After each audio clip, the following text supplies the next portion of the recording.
हमने प्राकृत संख्या समझी जो 1 से शुरू होती है और अनंत तक होती है ना। जैसे मान लो 100 के बाद में फिर 101 आ जाते हैं, 1000 के बाद में 1001 आ जाते हैं, वो आगे तक जाती रहती है, उसका अंत नहीं होता, इसलिए उसको अनंत कहते हैं।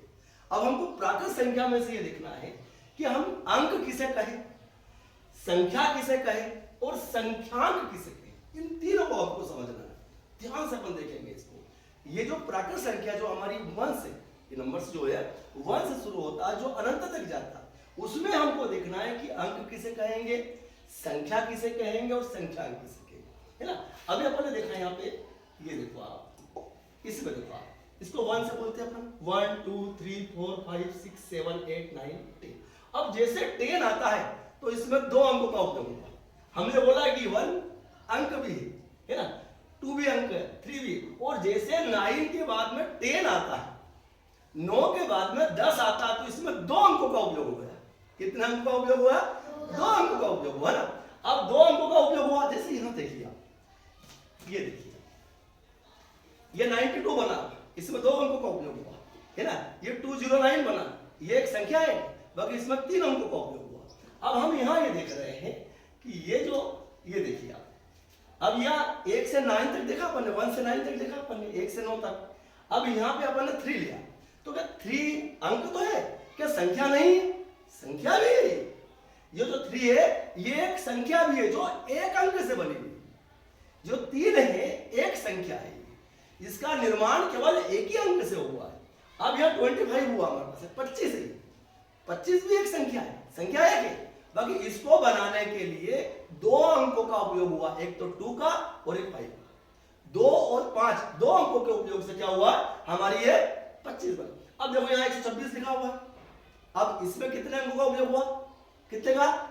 3 अंकों का उपयोग हुआ, 1 2 और 6, है ना। अब यहाँ देखो 3451, 3451, इसको बनाने के लिए 4 अंकों का उपयोग हुआ। कितने अंकों का? 4 अंकों का उपयोग हुआ। अब यहाँ देखें कि हमने ये देखा कि ये 3 तो अंक है, क्या संख्या नहीं है? संख्या भी है, जो केवल एक अंक का उपयोग करके बनी हुई है। ये 25 संख्या एक है, अंक इसमें 2 है, और 126 संख्या एक है, अंक 3 है, और 3451 संख्या एक है, अंक कितने हैं? 4।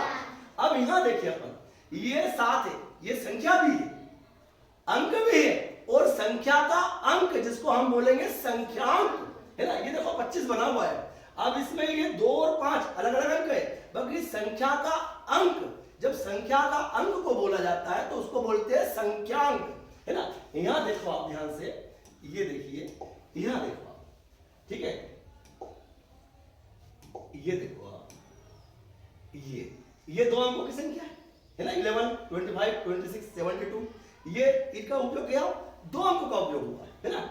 इसको देखिए आप, ये देखिए आप, ये इसको बनाने में 3 अंकों का उपयोग हुआ, है ना, और इसको बनाने के अंदर कितने अंकों का उपयोग हुआ? ये 4 अंकों का उपयोग हुआ। किसी को भी देख लो आप, ये देखो आप, है ना, इसको बनाने में ये 3425, इसको 3 अंकों का, 4 अंकों का, और इसमें एक संख्या भी एक है, अंक भी एक है, और संख्या का संख्यांक भी एक है ना।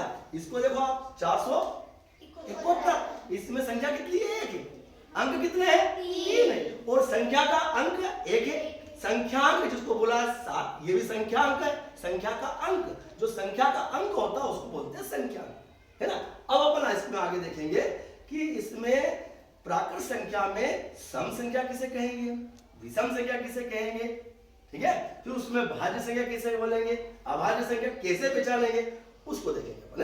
Thank you.